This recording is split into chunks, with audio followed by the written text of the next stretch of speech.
Dzień dobry. Miło mi Good Państwa. afternoon. It's nice to welcome at the next webinar that was organized by the International Center for Education of Auschwitz and Holocaust. A few days ago, we had the 85th anniversary of deporting to the Auschwitz camp, the first transportation of the prisoners. It was a group of 728 Poles. Among them were the soldiers of the September campaign, members of the underground independence organizations, the students and pupils, and also a small group of Polish Jews. And today's webinar will be devoted to those events. Our meeting shall last more or less till 6 p.m. At that time, you will be able to listen to the lecture presentation and also watch a documentary. Now, I would like to invite you to listen to the lecture on the first Poles who were deported to Auschwitz. Piotr Setkiewicz, PhD, will talk about them, who is running the Center of Research in the museum and is author on many historic publications about the history of the camp. So, welcome, everybody. As I understand, we have about 45 minutes for our meeting, and I'll try to speak concise. And sorry in advance that I will go faster with the slides because this presentation is planned for a slightly longer lecture, but I hope that it will not be a bigger problem for you. So I will try in this time to tell, first of all, about the reasons why Auschwitz was created, the concentration camp for Polish political prisoners. And I would like to also tell you about the fate of the first prisoners of Auschwitz. Here, I would like to limit myself to the prisoners from the first transportation, because this is sort of common that when having the anniversary of the first transportation, we are talking about the prisoners who were coming from Tarnów, and they came the transportation on the 14th of June, 1940, and with my talks with many former prisoners liberated from other transportations, the early transportations, I could feel a little bit of unwillingness to talk it just from the position of the prisoners from the first transportation, because I was asked the question, so, and we who came with the second transportation, why would we be worse? Yes, in a way, it is a truth. So let's agree that, so I will devote during this lecture some time to other Polish prisoners, or generally the prisoners who came to Auschwitz in the second half of 1940. And at the beginning, as I promised, few words about the origins of the history of Auschwitz and the decision that made it come true. And we underline very often that this concentration camp was started for the Poles.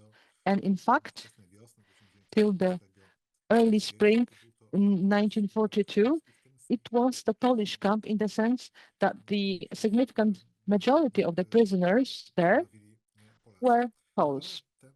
But this early Auschwitz camp was characteristic due to some other reasons, and it was different than the camps existing before the war within the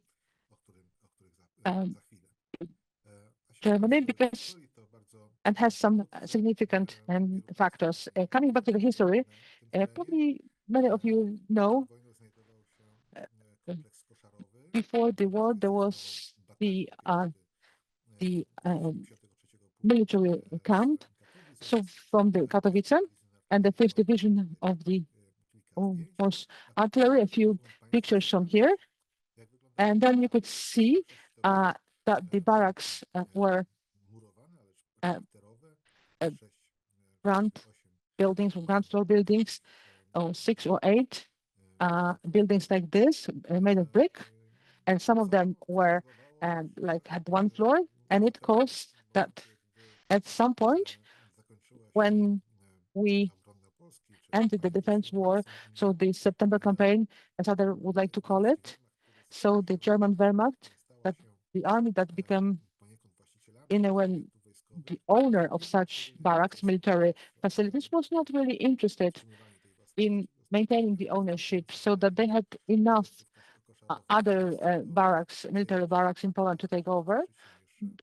So they didn't really care about this one. So before the war in Germany, we had 6 concentration camps, and then you can see the number of the prisoners that were kept in those camps. And this picture of Theodor Eicke, the inspector of the concentration camps, the person who supervised all those camps, and on the other hand, was also the creator of the system of the concentration camps.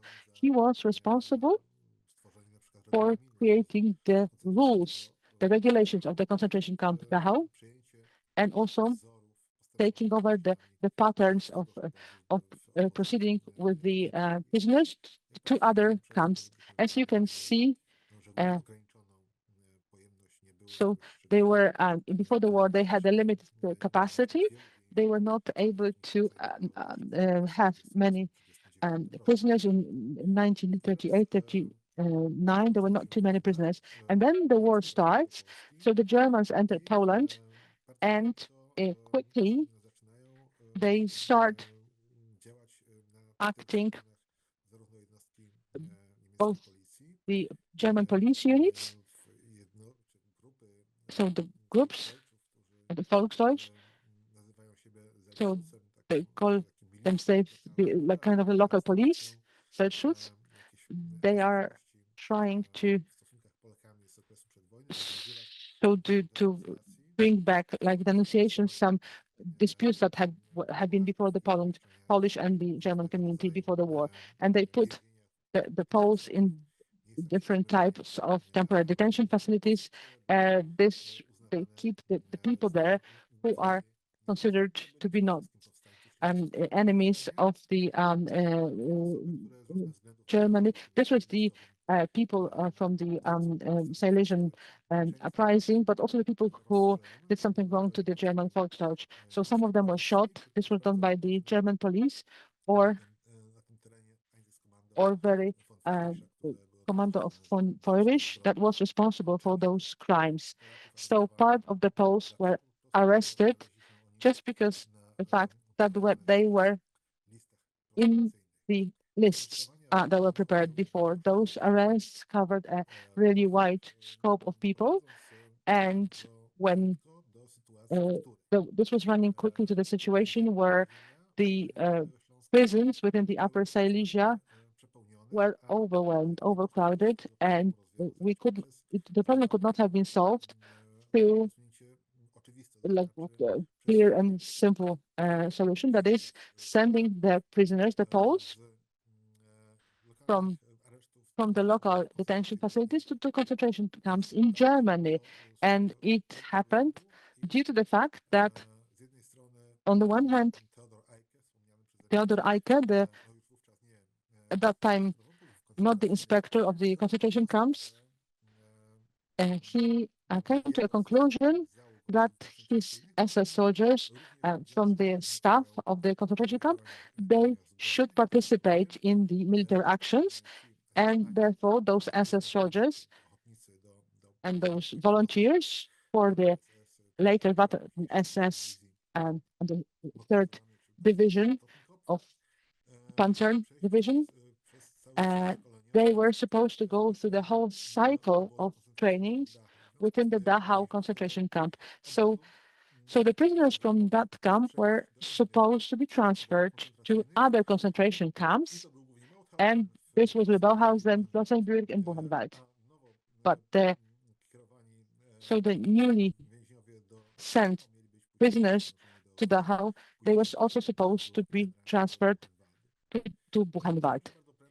But then it turned out very quickly that Buchenwald camp was completely overcrowded, and then a decision was made that then we have another transport of the prisoners to Sachsenhaus, and then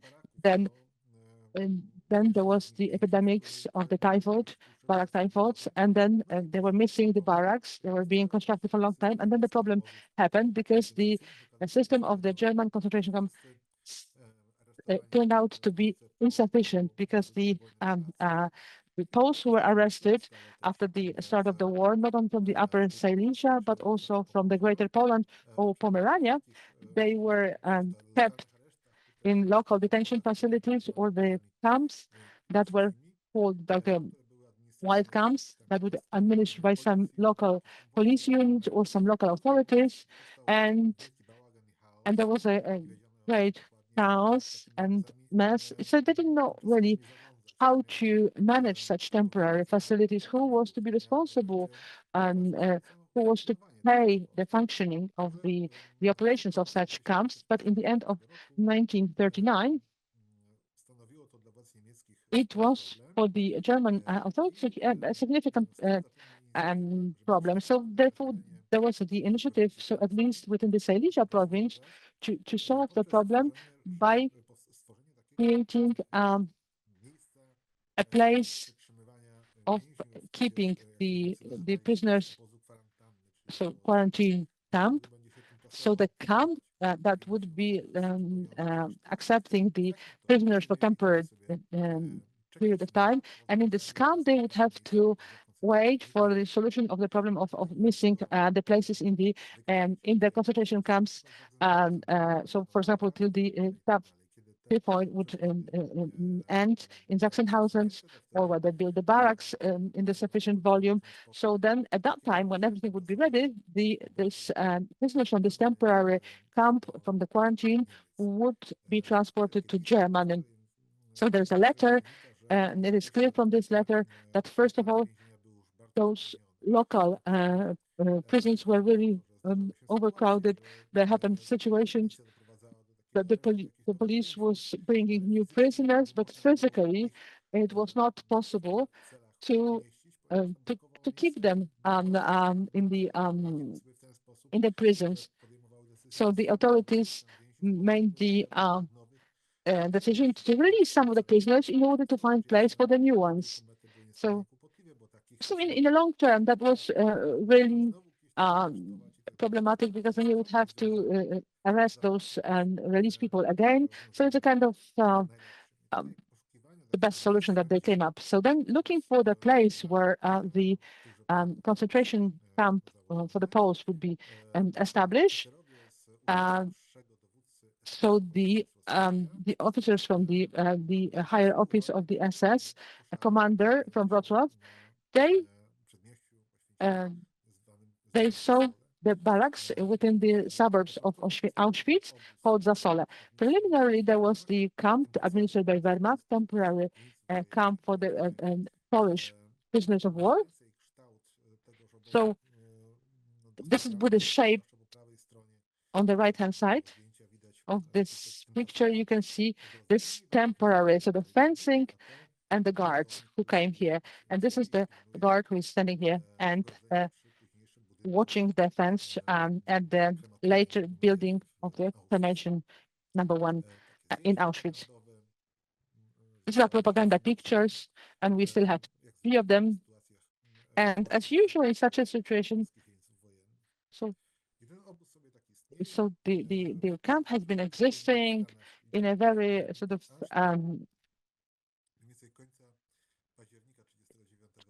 tangible number till the October 3rd, 1939. At the beginning of November, it was closed by the military authorities. The barracks were left empty.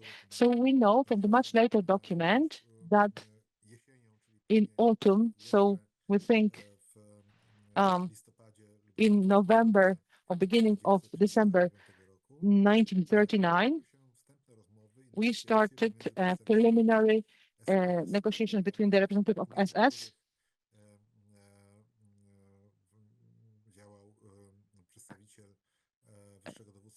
and the higher SS officer from Wrocław and Wehrmacht. So there was talks about taking over those barracks for the needs of the temporary camp that would be managed by SS. So this is the first document where this idea is mentioned. So this idea was supported by the Higher Command Office of the Silesia province. So this is the building, if you were in Wrocław. So this is like the old structure of the, if after the Russian improvements, there is not much left, but it's a really huge, huge building. This one has survived, and you can have a look. So there, the decisions were made concerning their creation within the barracks of Auschwitz, the concentration camp. And this officer and the was probably the one who created Arpad Vigant, who came up with this idea of creating the quarantine camp. So this is much later photo from Auschwitz. So from this time, from December, we have the plan and of the barracks, but also or like a settlement, a barrack settlement for the people who were resettled from the area located behind the Oza.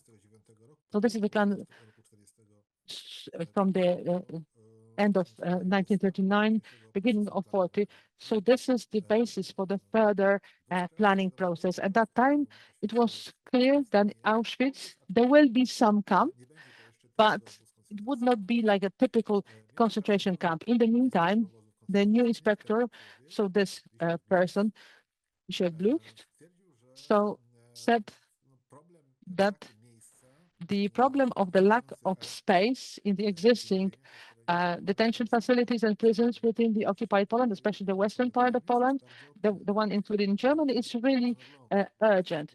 So he said that this camp would need to be also started for the residents of Pomerania and also Greater Poland. So he didn't mention about the Silesia, mainly because he knew or he heard that the problem of prisons being overcrowded, this problem would be solved by starting the camp in Auschwitz. In January, Sturmbannführer by Eisfeld was sent to the commission, local commission, that would have to examine whether the local camps would be good for the transferring them into the concentration camp. But probably his opinion must have been positive, because soon after this, Zalewski said that the camp will be created like a sort of state concentration camp, which is a very interesting mention, because it suggests that this local camp, of the quarantine camp that was originally planned, was supposed to be included into the general network of the German concentration camps that were under the General Inspectorate. So the initial idea of the camp that was supposed to be created in Auschwitz, it sort of goes slowly outside of the frames of the local initiative. But more or less at the same time, surprisingly, there was the opinion of the inspectors, Glücks, who said that he sees as a completely different location of a big concentration camp for the occupied Poland. So Konzentrationslager for the Oster. So in Stutów, at that time called Stutthof, that was within the free city of Gdańsk. So it's marked here. You can see this in this red circle. In the opinion of Glücks, this is a very favorable location, because this place is far from any concentration of people, so at the edge of the forest. So in the forest, there is a big senior house, and that could be taken over and used as the place for the offices, and also the place of residence for SS officers. So Glücks sees few other favorable features of this area that could be good for starting a concentration camp there. So the only problem was with transporting prisoners to Stutthof. So anyone who has visited Stutthof today is like a bit of like the holiday spot. So you know that there is no no railway line leading to it. There is a narrow gauge train that goes to the Gdański or going to the into the place to the mouth of the Vistula when it falls into the Baltic Sea.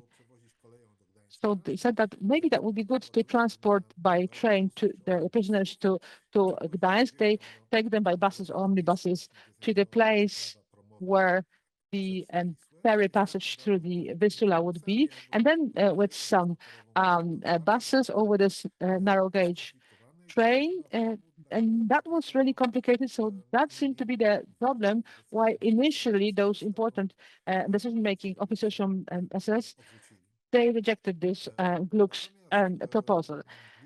But Gluck's all the time, upon the order of Himmler, was looking for the location for other camps that would be for keeping their people who, as a result of the war activities, were within the interest of the police. So let's put it this way, and then came up with the conclusion that maybe a few camps like this would be created. So there were a few proposals, at least 5 proposals. So as you can see here in this document, Auschwitz appears on this list, and this is number 5. Then those 4 locations were rejected due to the logistics or pragmatic reasons. And we know that at the end of March, the final decision was made as to the creation in Auschwitz, the concentration camp. In such a situation, usually there are some documents that refer to such a fact. So, for instance, in different types of later reports, there is a mention that at some point there was an order to start establish the camp or to start building. So we do not see such an order. It did not survive. Or in the later documents, we do not see any references to the documents being the basis for starting the construction works, for instance. And so I conclude from this that probably it has never been there. So during some meetings within the trusted officers in Berlin, Heinrich Himmler gave an oral order, and all the people who were present during the meeting, so they accepted this for the implementation. And we know that preliminary establishments were at the end of March, because there is a document that is a confirmation of taking over a company, that Georg Grabasz company, that did some work that did within the former Polish barracks in Auschwitz. This concerned the disassembly of some useful installations from the area of the former Polish barracks. So this was done upon the commission of Wehrmacht, because the barracks were the property of Wehrmacht, and before Wehrmacht moved out from this place, they reached a conclusion that maybe it would be worthwhile to keep some more or take some more valuable assets from there. And this company was working there till almost the end of March, and for Wehrmacht, and then suddenly the bills for different types of works, constructions, installation works, were issued,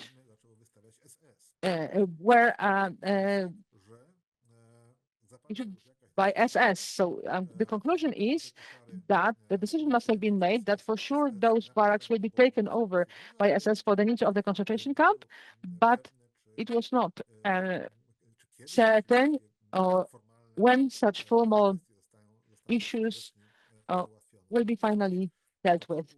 So there are minutes dated 30th March 1940 when we have the first time the Auschwitz Konzentrationslager. So this was also the logistics issue, taking over the railway siding that led to the Polish barracks. So there was negotiations with the railways of the Reich. On the 8th of April 1940, and they fine-tuned the formal issues to this extent that it could have been stated that within a few days the formal agreement will be signed between SS and Wehrmacht on the lease of the land of the barracks. And on the 15th of April 1940, this agreement has been signed. So the people who are asking us about the date of creating the camp or the date of making some final decisions in this scope, they usually expect the indication of a specific day. As you know, so we don't know that till the end, so when the decision was made, but our guides are asked by us, so in order to answer the questions from the visitors, so the answer is that we suggest the date of the 15th of April 1940, because on that day the lease agreement was signed for leasing the barracks by SS on the same day, on the 15th of April. So the first subsidy was granted for the construction of the camp. So 2 million German marks. This was not a significant amount at that time. So 3 days later, we had a commission coming to Auschwitz. It was headed by Rudolf Hess, and within 3 officers, he was supposed to get acquainted with the area of the future concentration camp, and he was to become the commander of this. And against what was later mentioned in the literature, it was not about making a decision. So Hess, previously he was the deputy commander in Sachsenhausen. He was to get to know the area of his future job. So with the officers, one of them, August Schlachter, was to be the head of the construction office of the camp. So the first SS officers and soldiers came and started coming there, and Schlachter started construction works concerning hiring the workers and also civil war companies. This was about the building the fence, wells, and roads. One of my favorite documents, we'll speed up a little bit. So dated 25th of April, so the first truck was assigned to Auschwitz. So you could see the administration was serious. I mean, the Berlin administration, they got serious about building the construction. So it goes, travels around, and in the service log, there is information about the trips of the truck. So it transfers some hay, so to put into the beds. So then that means that there are some people then. So the beds are assigned for the SS people. So the higher SS Gruppenführer von den Zaleski issued an order that on the one hand, those concentration camps in Germany are to accept new prisoners, but he suggests or orders that from the that the prisons from the Upper Silesia, just the criminals would be sent, and the political prisoners, so great majority, are still to stay in their locations in order to be at the disposal of Gestapo. So we are in the situation when Auschwitz is to have the capacity about 10,000 prisoners, and its status is not specified yet. So it is if it is to be a concentration camp like in other camps in Germany, or is it to be a camp with some transit or temporary? On the 29th of April 1940, Heinrich Himmler comes to Warsaw, and he states that in relation to the need to implement the action against the Polish intelligentsia, he made a plan for another 20,000 Poles to be placed in the concentration camps. So it seems that this is in one camp, and this camp is supposed to be Auschwitz. This camp, at least the and SS soldiers in Auschwitz didn't know it. They are working on the camp that is supposed to have the capacity of 10,000 prisoners. The architect Friedrich Seidler prepares the first cost estimate with the plan of such a camp, and this is the result of his work. And you can notice that due to the really shortage of the financial means and also materials. So it's supposed to be a very unusual shape. So two areas surrounded by the wiring, a very long fence that wouldn't have enough guards so that you can cover all the buildings. So the wooden and also the brick barracks. So it probably was about this. So everything was to be surrounded by the barbed wire. So they were trying to have the fencing. So within the fencing, to have all the existing structures and buildings in order to accommodate their 10,000 prisoners. So the withdrawals from this initiative of building this camp in Stutthof, and then because of the communication issues, and then it's rather suggested that this camp would the camp created in Auschwitz would meet our expectations. In mid-May, we have the information saying that there is some information among the Gestapo and the concentration camp division that this camp in Auschwitz is not just to be the camp for 10,000 prisoners, but for as many as 30,000. So 30,000, as you remember from the first slide. So it's a number that is more than the volume of all the concentration camps in Germany before the war. So this would be the biggest of all the concentration camps. So who would be there? We assume, so first of all, that would be those 10,000 Poles from Upper Silesia that were mentioned, but moreover, 20,000 of the Poles coming from the Generalne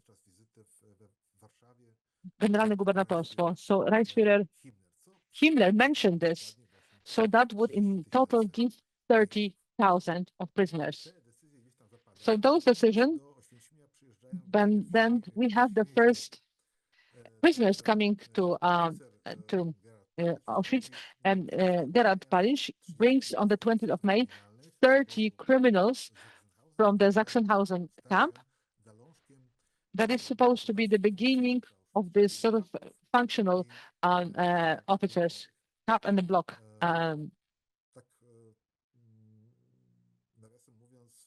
People in 1945, when we had this idea how to commemorate the arrival of the first prisoners. So somebody who didn't know in the realities to organize this sort of celebration on the 20th of May, because the first prisoners came. Yes, those were the German criminals. So this is the first prisoner, Bruno Brodniewicz. He was the lager investor, so like the supervisor of all the block leaders and function, and also capos. So somebody understood that this is not the best idea, and then we in Auschwitz, in our museum, we commemorate the arrival of the first transportation of the Polish political prisoners from Tarnów on the 14th of June 1940. And I would like to mention one more important issue. So the difference between the Auschwitz camp and all the other concentration camps existing so far in Germany. Some hints indicate that this new Auschwitz camp was to have a different nature than the other camps in the Reich. And first of all, due to the presence of Poles in the camp. So the majority, a huge majority of the prisoners were to be the Poles. And if we have a look at how the camps in the Reich function, Dachau, Sachsenhausen, so then the mortality level, and also for many months after the beginning of the war, was relatively small. So per month, a few dozens of people die. So apart from Bauhausen, well, the number was bigger. But whereas Auschwitz, here they planned, at least from May 1940, the first in the history of the concentration camps in Germany, stationary cremation. So with the furnace that would be able to burn about 100 corpses within a day. So that would, so it was planned that mortality in the Auschwitz camp would be many times bigger than in other camps in Germany. When we have a look at the plan of the crematorium in Auschwitz, you can see that the first furnace was placed in such a way so that you can add, so that they can add the second one. So then it ended up like 3 facilities like this, where the 3 furnaces were added. So that would indicate that they really took into account the increasing the capacity to 200 corpses per day. So it seems that this is not a significant number as compared with what happened in Auschwitz in the following years, but then 100 corpses, so that's 3,000 corpses within the month that such a crematorium would be able to burn. So that's a significant number. And then on the 1st of June, there is a decision, the final decision on building so the building the camp for 30,000 and the barracks for the 6 guard units.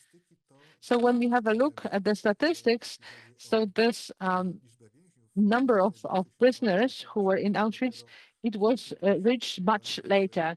So about in the 1942. So Auschwitz became the biggest camp in 1942, significantly bigger in terms of the number of prisoners as compared with any other German concentration camps. So on the 13th of June, so among the local community, there is the news being spread that such a camp is being created, and that so the Poles are being transported there. The Poles who live are living close to the camp. So we have new transportations of the equipment to Auschwitz. So it is clear from the document of the 9th of June that there is a huge problem caused by the lack of the material for the fencing. So the buildings were there. They could not be used as a concentration because they will be missing the barbed wire. And on the 9th of June, 1940, there's information that the military authorities agreed. So for the barbed wire to be from the 2 liquidated camps around Gliwice, that this wire could be used by the administration of the Auschwitz concentration camp for the purposes of fencing the camp. And we can see the first prisoners, the Germans, are coming on the 20th of May. So that would prove that soon the subsequent prisoners would come, the Poles, the proper prisoners of Auschwitz. But then it turns out that those German criminals, they spent the 3 weeks doing nothing and expecting something. So most probably they were waiting for the delivery of the barbed wire, and without which the concentration camp existence is not possible. So the first transportation comes not from Silesia, but from quite the opposite direction, some from the eastern little Poland, Tarnów, some from Tarnów. So this is how the prison looked like. That was one of the most modern prisons in in Poland before the war. So what we know about the way that this transportation was formed, about the identification book of this prison. So on this basis, we know that at the end of April, so the German police, within the so-called AB actions, they started like huge arrests of Poles within the Kraków district, and those Poles are sent to the prison in Tarnów. Then the police, within around 3rd of May 1940 and later, start arresting to a really huge scale in the eastern part of Little Poland, in Tarnów, Okocim, Krynica, Muszyna, Przemyśl, Dynów, Rymanów, Zakopane, Nowy Sącz, Sanok, Nisk, and Rozwadów. The result of all of it is that till the 23rd of May, so the number of prisoners in Tarnów increased by almost 760 people. And this causes that this prison, just like the prison in the Selive, is overcrowded. So within the next 3 weeks, nothing is really happening. So the prisoners, the inmates, at the beginning of June, we have over 1,200. They are staying in their cells. They are not called for any interrogations. They don't know why this condition is like this. What's the reason? Why nothing is happening? But nothing is happening because the commander of Auschwitz is not able to provide the deliveries of the barbed wire. So the criminals and also are waiting in Auschwitz, but also the Poles are waiting in Tarnów in the prison. So that's a map where we can see where the prisoners were brought to Tarnów. Of course, apart from the Poles who were arrested in Tarnów, obviously. And then on the 13th of June 1940, so in the registered book of the prisoner, there is the information about the transport of 753 prisoners that are to be sent to Auschwitz. A few days before, as the result of the talks that are done with the directors of the Eastern Railways, the transportation is organized. And this is the document saying that such a train was appointed to transport the prisoners from Tarnów to Auschwitz. The transport was to start at 10:13. So there is no reason not to believe that something else happened. And it was supposed to be at 3:10 in Auschwitz. So probably it happened. So if you want to know the exact date and location in time of the arrival of the first transportation, a big transportation of Polish political prisoners, that would be 3:10 p.m. So on the 13th of June, so those prisoners are transferred to the ritual mikvah, the Jewish bath, in the center of the Tarnów, and then in the square under the oak, they are formed in the column, and then are taken to the railway station in Tarnów, and they've been escorted by the police officers. And you can see the plan of Tarnów city if you want to have a closer look. So this is then the Wołowa Krakowska street from the Oak Square.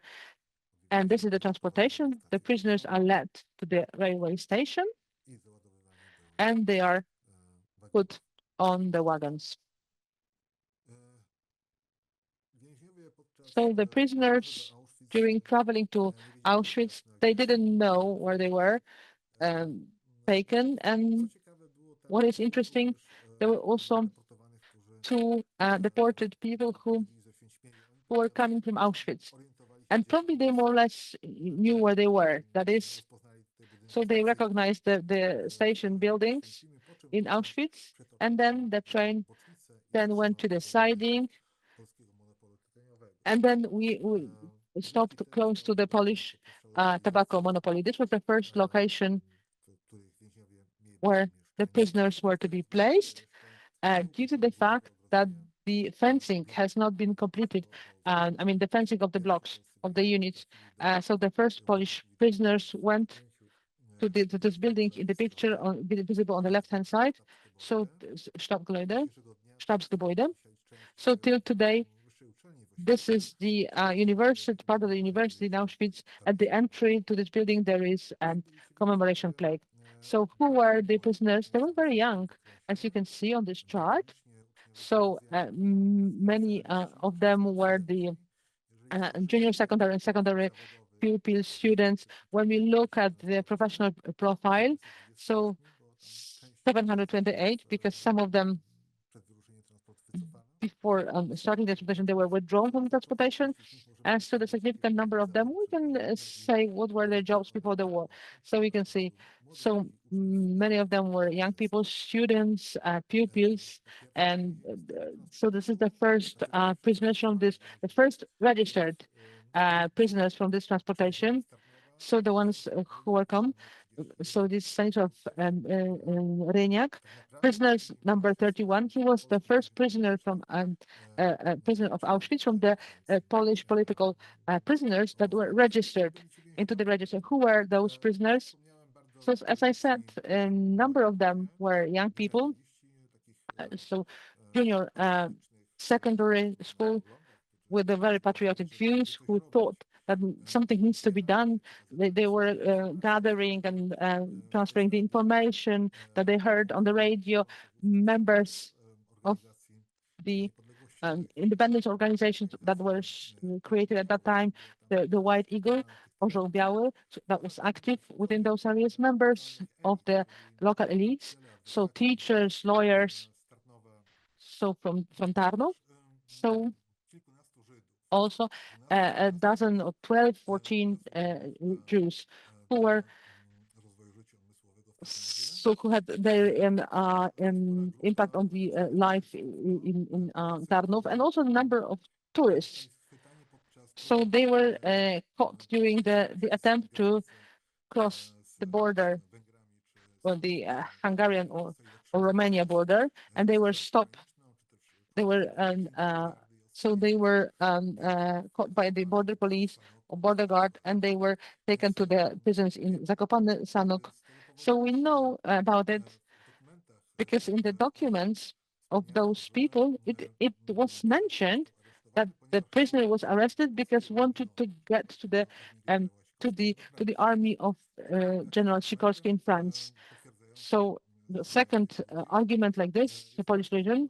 So the second argument is that so many of them were not born in the south of Poland, but were born in Warsaw, Łódź, or Silesia, which indicates that not that so many arrested within Zakopane and Jasło could not go on holiday to the mountain area. So this was the residents of the central Poland who were arrested at the attempt to cross the border. And I would like to finish my lecture. I will not be able to say anything more about other Poles. I would like to request you to have a look at the faces of those people, and so that at least on this basis to find out who they were, and if they were, as the couple were saying, the Polish criminals. So the death certificates, those documents. So we have, and then we can recreate the life of the people from the first transportation. So many of them survived, but it happened that there were very tragic stories, like in case of these prisoners who survived the whole war in the German concentration camps, and he died. So on the day before the war ended,